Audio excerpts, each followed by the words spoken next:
A few days ago, I made this post in our Facebook group.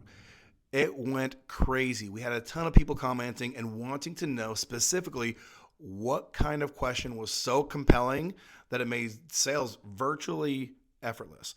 So, this is a follow-up training, a workshop that I did to work people through and show people and teach them how to use this very compelling, very persuasive style of questions to close more sales. Now, I will say, this is to be used ethically. These tactics are incredibly successful. They are very persuasive. This is not for the scammy manipulation style salesperson. So if you want to grow your agency, check it out. Yeah, I don't normally start out with like a disclaimer, but I'm going to today because the wrong types of people could use the techniques that we're going to talk about today, and they could be very successful making money, but use it as a manipulation tool. And as much as I'd like to act like that's not a thing, it absolutely is a thing. People do it all the time.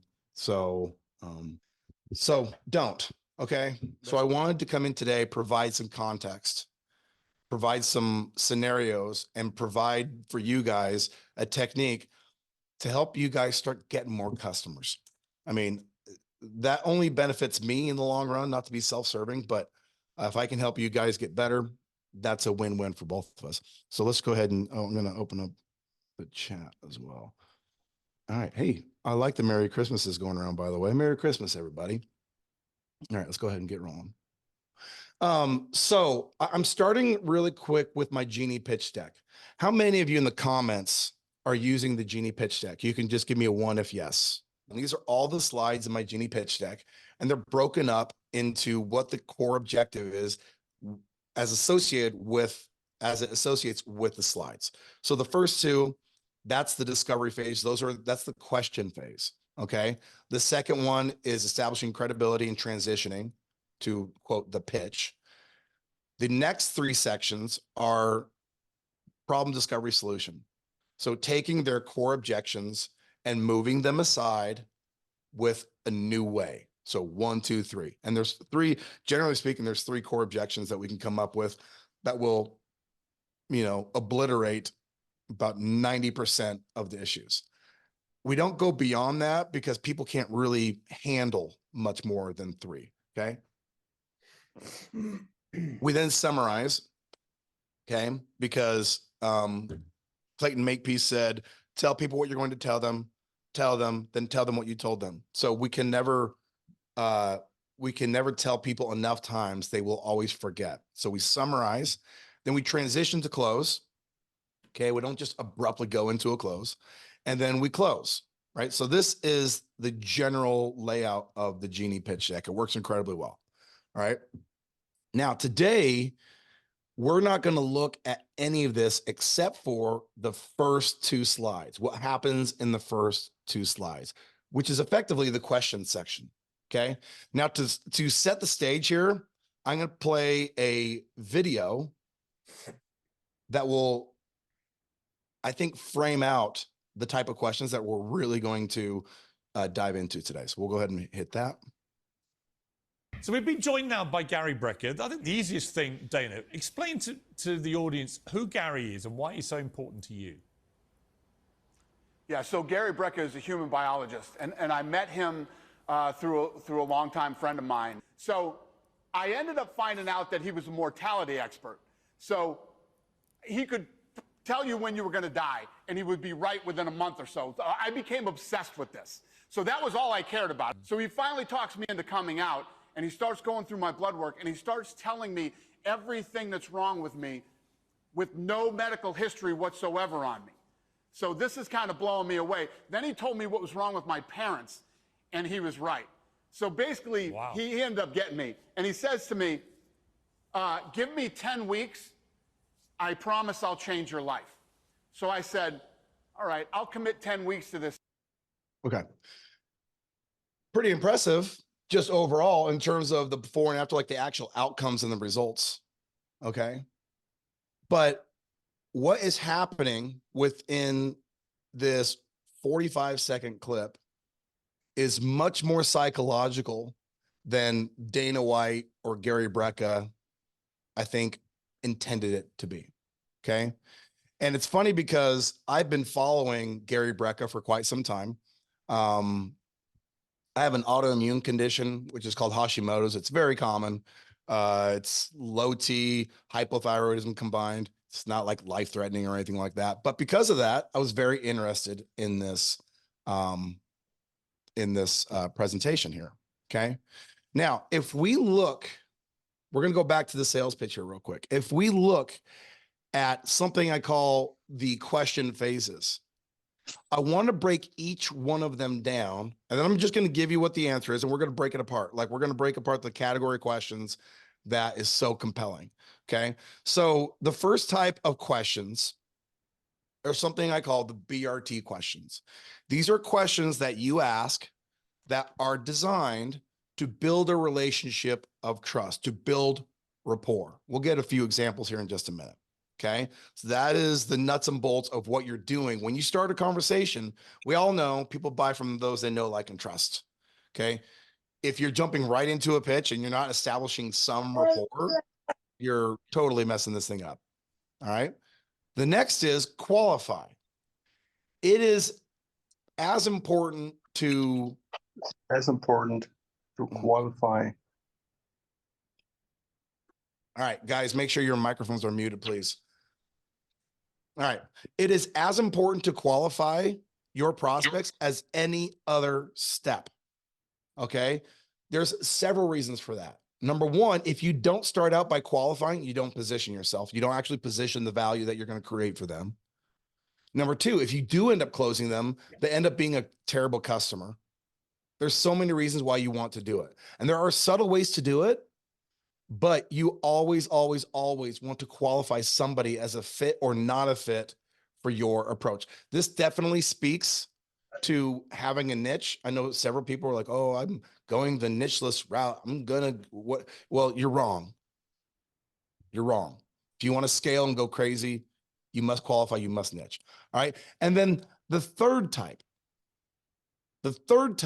speaks to the psychology that you just felt and maybe couldn't and maybe can't describe in that video. This is what it's called. Whoop. Guys, come on, mute yourself, please. All right. Reveal questions. These are questions that reveal or infer an answer to justify previous failure. Okay. If I just come in yesterday and giving you this answer, nobody would like take it give it a second thought. Okay. So we're going to go deep into what it is that a reveal question actually is. So the reality is everybody has problems. Okay. We all have problems in whatever it is. Most of us have problems that we can describe, have problems that we can say, right? Oh, I'm not closing this percentage. I'm not getting enough customers. I'm not, whatever section of your life you're not doing something, what you can articulate, we call a symptom. Okay. We all agree? You understand this? But there are other problems that we don't necessarily know how to articulate, but we can feel them. Right? And I'll just call those challenges. Now, the problem with those challenges is it is incredibly hard to look at those and be able to solve any problem because we don't know what the problem is. I posted maybe a week ago. If you solve problems that people can articulate, you'll make money. If you solve problems that they cannot, you'll make big money. This is, again, inferring to the exact same psychology that we've been talking about. This is a fun search, by the way. Put this in Google and search a problem you can feel but not explain. There are 30-something different terms that break down those exact like types of problems. This is actually kind of a really cool exercise because as you read through these different words, it'll help you spin up your own reveal questions, which is what we're going to do here in a second. It's incredibly powerful. So do this search, read through them. There's like 5 articles that say the exact same thing. It's really funny. Okay. Let's go back to this. So back to 10X Health. 10X Health is the guy, Gary Brecka. You know, he leads off in this video. Dana White says, you know, I had all these problems that nobody could ever explain to me. And he just rattled them off one after another. He just said, this is happening to you. That is happening to you. This is happening to you. That is incredibly powerful. But let's go through this process. Now, if you remember in the Genie pitch deck, my whole pitch, my whole pre-frame of today's training is there's 2 slides at the very beginning. They're going to do about 80 to 90% of the heavy lifting for you. That is the question phase. Okay. People will decide within the first 5 minutes of talking to you whether or not they're going to buy. Really, I honestly believe that. So let's go through the different types of questions. We'll put a finer point on each one of these steps. So BRT, right? Build a relationship of trust. The whole point of this type of question is to just, familiarize yourself. Just be relatable. Start that relationship. So, oh, you're a dad? How many kids do you have? Boys or girls, right? This is all just getting to know you. What do you do? Tell me more about that. Do you like living in Boise? Do you not like living in Boise? These are just very superficial questions. But the way you ask these questions and how you interact with people is incredibly important. If you are likable, you get to pass go. If you are not likable, if you are not relatable, you'll probably be very bad at sales. I think that's common sense, but you'll probably be very bad at sales. Okay. We're good.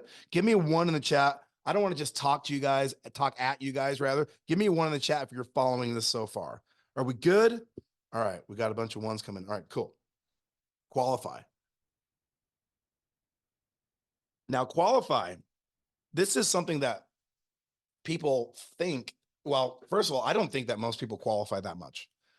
I think that most newer agencies, okay, are so driven to get their first couple customers that they will let anybody through, that they just want to get a sale. I promise you, you will make so much more money if you just qualify. Okay. Questions that identify conditions required for success. Conditions required for success should be something that occupies your thoughts when you evaluate your agency strategy. Okay. What brought you on that call? What brought you on today's call? Tell me about it. What supplements do you take? How often do you have blood work? This is kind of like, as it relates to 10X Health, I've kind of made these questions to adapt to this 10X Health scenario. Why would I want to know what supplements do you take and how often do you do blood work? Why would I want to know that? How would that qualify a prospect at all?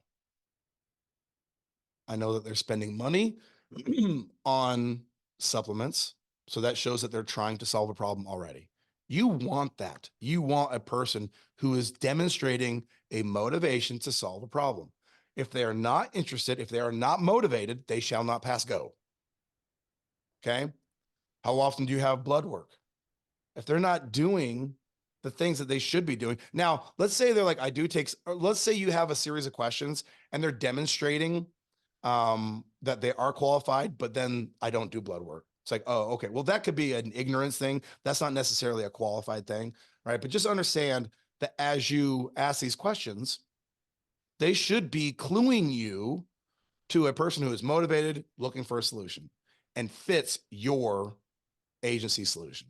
Okay. If they do not, in fact, I should upload a video, if I haven't, into Lead Gen U where I disqualify. I have that in my training where I disqualify a lead.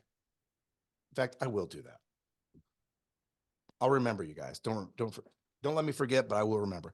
Now, what about reveal? Let's go to another side. We're going to deep dive into reveal. All right. I'm going to give you a couple of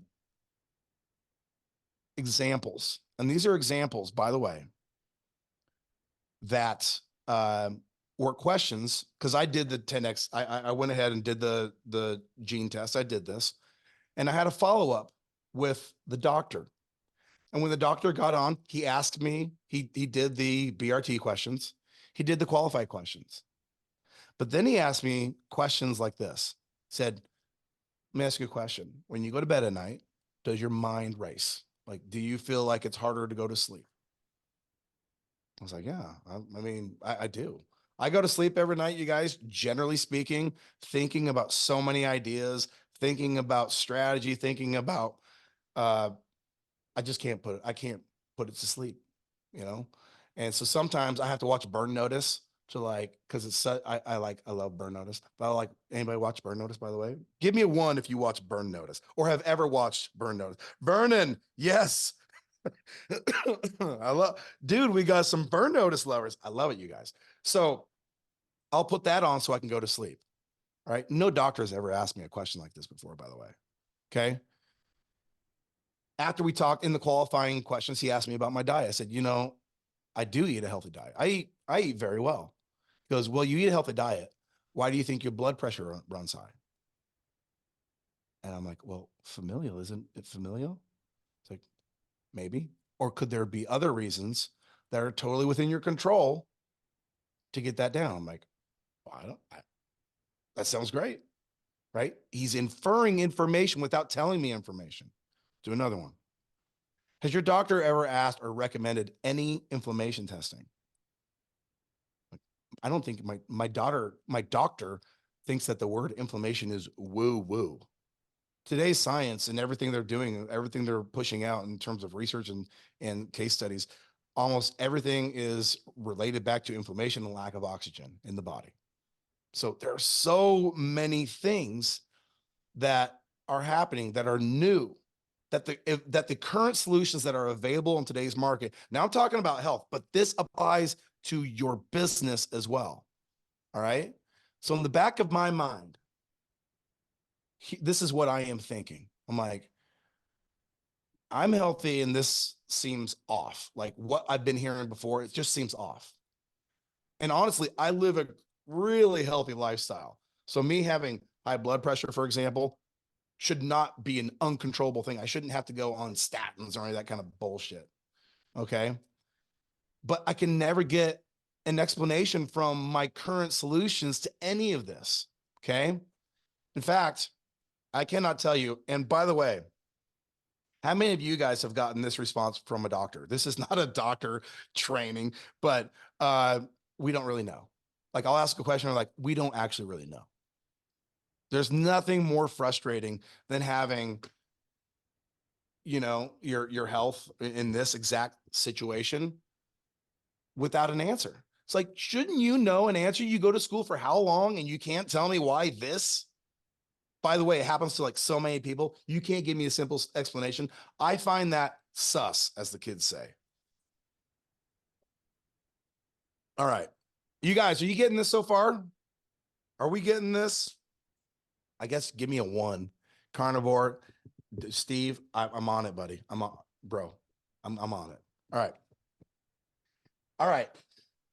So what's the results? What's the outcome of this type of communication? I'm thinking this guy is reading between the lines. He is reading my mind. Okay. Immediately he has credibility.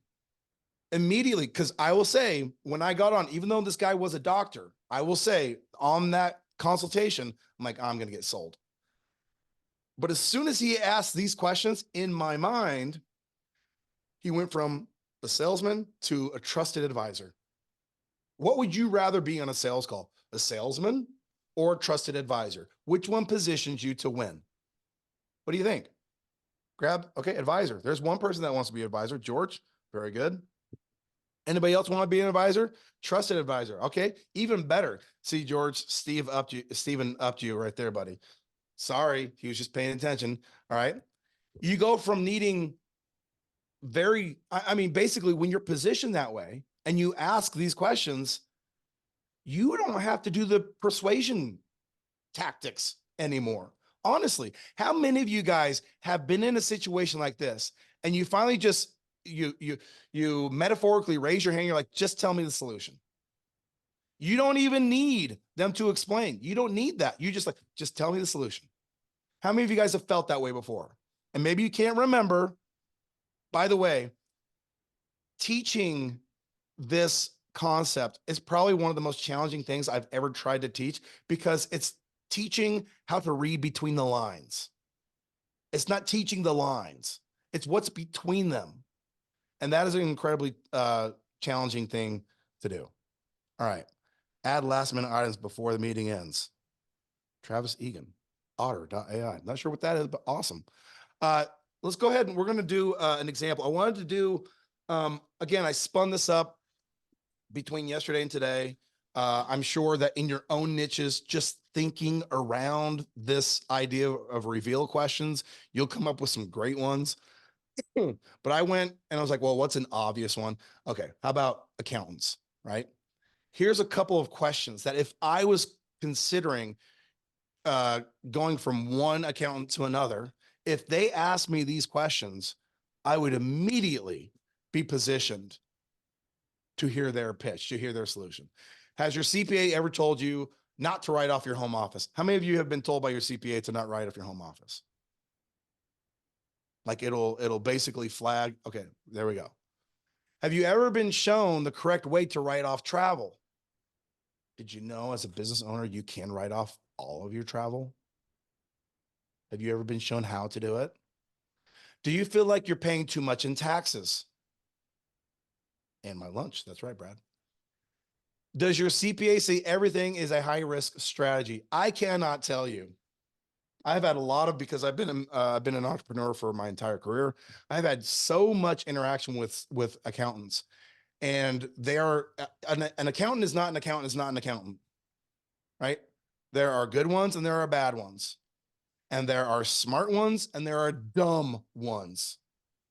What do they call a doctor that passes med school with straight C's? A doctor, right?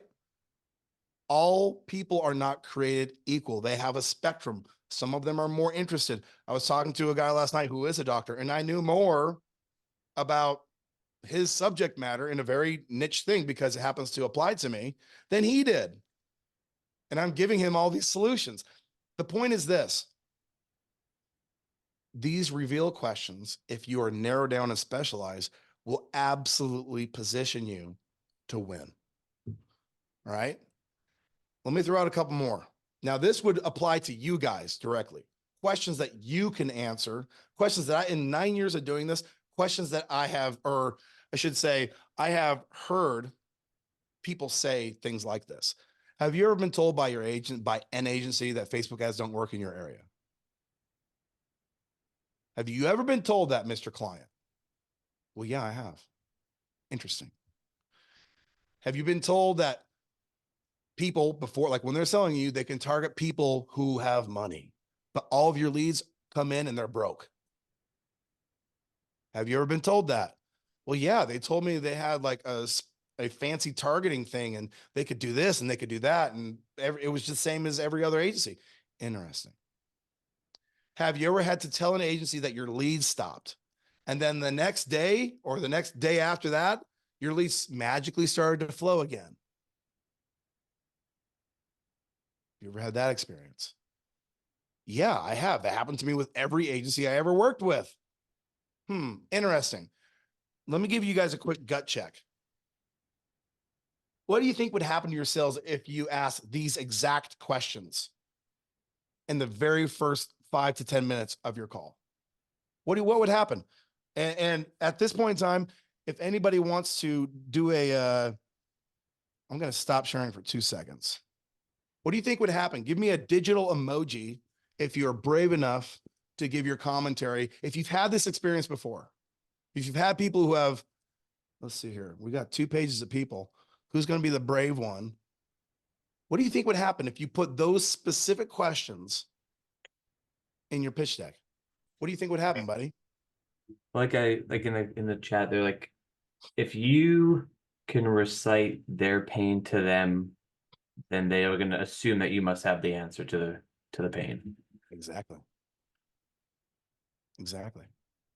the more you can articulate their pain, the more you can articulate the situations and scenarios around their pain, the more you automatically persuade and convince them that you have the response. More sales. All right. I want to go ahead and we'll get back to how many of you have seen this quote before? People will do anything for those who encourage their dreams, justify their failures, allay their fears, confirm their suspicions, and help them throw rocks at their enemies. This is the psychological. So here's the thing. When we hear phrases like this, what inspired or what motivated Blair Warren to write this sentence? What was it?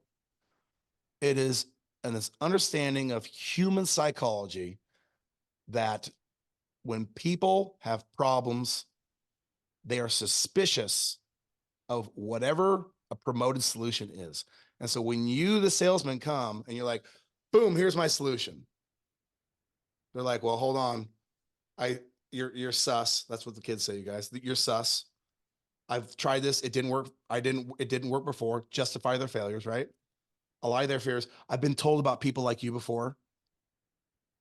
And by the way, and when I'm throwing rocks at them, that's that question where I'm like, have you been told by agent, or have you had to tell your agency that you stopped getting leads and the next day you all start getting leads again? Well, A, we're throwing rocks at the people that do that. And when we throw rocks, that means we don't do that. Right? Here's my take. I think that if you're using the Genie pitch deck, or if you're opening up a sales call, in the first 5 to 10 minutes of your conversation, that is where everything happens. If you do a mediocre pitch for the rest of it, you'll close people. If you just follow the steps. If you crush these 3 phases of questions, especially the reveal questions, you will close more sales than you could ever imagine. I truly believe that. I've experienced it and I've done it.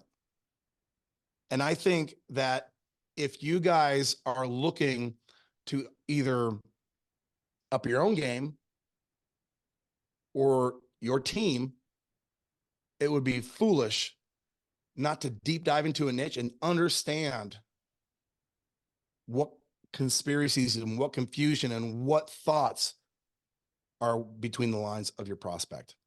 Okay. The more you study a niche and can articulate or infer new solutions to their unspoken problems, the more effortlessly, you will convert more sales into customers. But once again, this is not a technique so you can make a bunch of money without providing a benefit, the benefit that you sold on the call. We had a very long Q&A once this training was over. So if you want to hear more of that information, see that discussion, join our Facebook group. It's a great place for collaboration. If you're in the agency game, the link to join is in the comment section below.